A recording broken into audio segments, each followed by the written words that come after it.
Hello বন্ধুরা, আজ 8 August এবং আগামী 4-5 দিন দক্ষিণবঙ্গে কোনো রোদের দেখা মেলেনি এবং গতকাল রাতে এবং ভোর থেকে হালকা থেকে মাঝারি বৃষ্টিপাত শুরু হয়ে গেছে গাঙ্গে দক্ষিণবঙ্গে। বন্ধুরা কেমন বৃষ্টিপাত পেয়েছেন অবশ্যই কমেন্ট করে জানাবেন। এবং উত্তরবঙ্গেও আজ 4 জেলায় ভারী বৃষ্টিপাত হবে, বিশেষ দার্জিলিং, আলিপুরদুয়ার, কোচবিহার, এদিকে জলপাইগুড়ির দিকে, এছাড়া আমাদের উত্তর দিনাজপুরের দিকে 2-1 পশলা ভারী বৃষ্টিপাত সম্ভাবনা আছে। গাঙ্গে দক্ষিণবঙ্গে বজ্রবিদ্যুৎ সহ 4 জেলায় ভারী বৃষ্টিপাতের কথা আছে, বিশেষ করে দক্ষিণ 24 পরগনা, এদিকে আমাদের পশ্চিম মেদিনীপুরের দিকে হবে, পশ্চিম বর্ধমান, এছাড়াও বাঁকুড়া, পুরুলিয়ার দিকে ভারী বৃষ্টিপাতের কথা জানাচ্ছে। এবং আমাদের একটি সিস্টেম বাংলাদেশের উপর রয়েছে, উত্তর বাংলাদেশের প্রভাব গাঙ্গা দক্ষিণবঙ্গে আগামী 2 থেকে 3 দিন বজ্রবিদ্যুৎ সহ বৃষ্টিপাত হবে। এবং রবিবার থেকে আবার উন্নতি হতে পারে আমাদের গাঙ্গা দক্ষিণবঙ্গে এবং উত্তরবঙ্গে আগামী 5-6 দিন ব্যাপক বৃষ্টিপাতের সম্ভাবনা। একটি নিম্নচাপ অক্ষরেখা তৈরি হতে পারে আমাদের উড়িষ্যা উপকূল বরাবর গাঙ্গে বঙ্গোপসাগরের দিকে। সেটি হলো 14 তারিখের পরে আমাদের বঙ্গোপসাগরে একটি নিম্নচাপ অক্ষরেখা তৈরি হবে, তা ক্রমশ শক্তি বৃদ্ধি করবে। 15 তারিখে গতি করবে নিম্নচাপ পরিণত হয়ে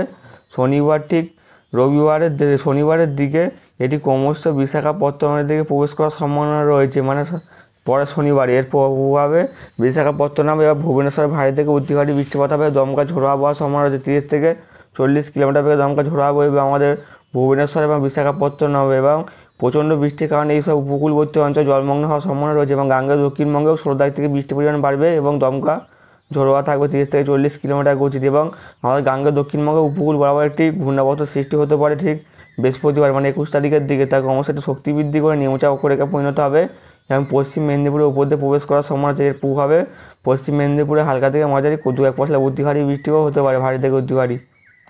এবং আগামী 4-5 দিন আমাদের দক্ষিণবঙ্গে হালকা থেকে মাঝারি কোথাও কোথাও বজ্রবিদ্যুৎ সহ ভারী বৃষ্টিপাত হতে পারে। ডিবিসির ছাড়া জলে আমাদের গাঙ্গেয় দক্ষিণবঙ্গের একাধিক অংশ জলমগ্ন হয়ে রয়েছে এবং কোথাও কোথাও বন্যার সৃষ্টি হয়েছে। এবং আরও ডিবিসি জল ছাড়ে বেশ কিছু অঞ্চল জলের তলে ভাসতে পারে এবং এর প্রভাব গাঙ্গেয় দক্ষিণবঙ্গে বেশ কিছু অঞ্চলে, বিশেষ করে আমাদের বাঁকুড়া, পুরুলিয়ার দিকে বেশি ক্ষয়ক্ষতির সম্ভাবনা রয়েছে। আজকে বেলা 11টার দিকে গাঙ্গেয় দক্ষিণবঙ্গে হালকা থেকে মাঝারি বৃষ্টিপাত হবে এবং আজকের বেলা 1টা থেকে 2টোর মধ্যে গাঙ্গেয় দক্ষিণবঙ্গে এইদিকে 2 বর্ধমান, 2 মেদিনীপুর, কলকাতা, হাওড়া, হুগলি, 24 পরগনাতে বিক্ষিপ্ত আকারে বজ্রবিদ্যুৎ সহ বৃষ্টিপাত হয়। মুর্শিদাবাদে ভারী থেকে 2-1 পশলা অতি ভারী বৃষ্টিপাত হতে পারে বজ্রবিদ্যুৎ সহ। নদীয়ার দিকে ভারী বৃষ্টিপাতের সম্ভাবনা রয়েছে এবং উত্তরবঙ্গের দিকেও হালকা থেকে মাঝারি বৃষ্টিপাত হবে। এইদিকে আমাদের কোচবিহারের দিকে হবে, আলিপুরদুয়ার, গ্যাংটক, শিলিগুড়ির দিকে হালকা থেকে মাঝারি বৃষ্টিপাত হবে। ঝাড়খণ্ডেও ভারী থেকে অতি ভারী বৃষ্টিপাত হবে। ভুবনেশ্বর, মানে উড়িষ্যা ভুবনেশ্বরের দিকে হালকা থেকে মাঝারি বৃষ্টিপাত হবে। বাংলাদেশের রাজশাহী, ঢাকা, এদিকে রংপুরের দিকে বিক্ষিপ্ত আকারে বৃষ্টিপাত হবে। খুলনা, বরিশাল, কলাপাড়ার দিকে হালকা থেকে মাঝারি বৃষ্টিপাতের সম্ভাবনা রয়েছে, মানে বেলা 11টার দিকে।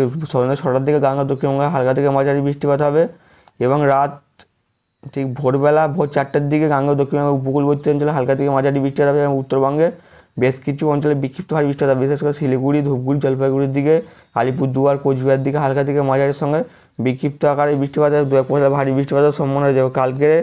কালকে বেলা 10টার পর দিয়ে গাঙ্গেয় দক্ষিণবঙ্গে আবার মেঘ করতে শুরু করবে এবং কিছু অঞ্চলে বিক্ষিপ্ত ভারী 2-1 পশলা বৃষ্টিপাত হবে, বিশেষ করে 2 24 পরগনা, 2 মেদিনীপুর, কলকাতা, হাওড়া, হুগলির দিকে বিক্ষিপ্ত আকারে বৃষ্টিপাত হবে। কাল দুপুর 2টার দিকে উত্তরবঙ্গের দিকে বিক্ষিপ্ত ভারী 2-1 পশলা ভারী বৃষ্টিপাত হবে, বিশেষ করে শিলিগুড়ি, আলিপুরদুয়ার, গ্যাংটক 2-1 পশলা অতি ভারী বৃষ্টিপাত হতে পারে, বিশেষ করে শিলিগুড়ি, দার্জিলিংয়ের দিকে হওয়ার সম্ভাবনা রয়েছে। এবং উড়িষ্যার ভুবনেশ্বর আশপাশে বিক্ষিপ্ত ভারী বৃষ্টিপাত হবে কাল দুপুর 2টার দিকে। বালাসোরের দিকে হবে, কামাখ্যানগর, এইদিকে আমাদের উপকূলবর্তী অঞ্চলে ভদ্রকের দিকে বিক্ষিপ্ত ভারী বৃষ্টিপাত হবে। উড়িষ্যার এইদিকে আমাদের বাংলাদেশের দিকে 2-1 পশলা ভারী বৃষ্টিপাত হবে। বাংলাদেশের খুলনা, বরিশাল, এদিকে কলাপাড়ার দিকে বিক্ষিপ্ত ভারী বৃষ্টিপাতের সম্ভাবনা রয়েছে। এবং আমাদের উড়িষ্যার দিকে, উড়িষ্যার কেন বলছে, আমাদের ঝাড়খণ্ড লাগোয়া জেলাগুলিতেও বিক্ষিপ্ত আকারে বৃষ্টিপাতের সম্ভাবনা রয়েছে। এবং রবিবার পর্যন্ত আমার গাঙ্গেয় দক্ষিণবঙ্গে বিক্ষিপ্ত আকারে বৃষ্টিপাত হবে এবং রবিবার থেকে হালকা থেকে মাঝারি বৃষ্টিপাতের পরিমাণ কমতে শুরু করবে। সোমবার থেকে আবহাওয়ার উন্নতি হতে পারে গাঙ্গেয় দক্ষিণবঙ্গে এবং আবার 16 তারিখের পর দিয়ে গাঙ্গেয় দক্ষিণবঙ্গে আবার বৃষ্টির পরিমাণ বাড়বে, কোথাও 2-1 পশলা ভারী, কোথাও 2-1 পশলা অতি ভারী বৃষ্টিপাতের সম্ভাবনা রয়েছে। এবং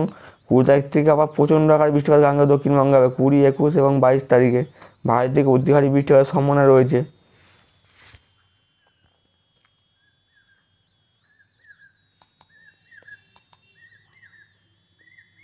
এবং গাঙ্গের দক্ষিণবঙ্গে মেঘ উঠতে দেখা যাচ্ছে, সকাল থেকে বিক্ষিপ্ত আকারে বৃষ্টিপাত হচ্ছে 2 24 পরগনা, কলকাতা, এইদিকে আমাদের কোলাঘাট, হলদিয়া, খড়গপুর, আরামবাগ, বাঁকুড়া, পুরুলিয়া, দুর্গাপুর, বর্ধমানের দিকে বিক্ষিপ্ত আকারে মেঘ উঠতে থাকে, মানে বিক্ষিপ্ত আকারে বৃষ্টিপাত শুরু হয়ে গেছে। এবং বজ্রগড় মেঘের ফলে আগামী 2 থেকে 3 ঘন্টা কোথাও 2-1 পশলা ভারী বৃষ্টিপাতের সম্ভাবনা রয়েছে কাটোয়া, বর্ধমান, শিউড়ির দিকে। বন্ধুরা চ্যানেলটিকে লাইক, শেয়ার, কমেন্ট এবং সাবস্ক্রাইব করবেন।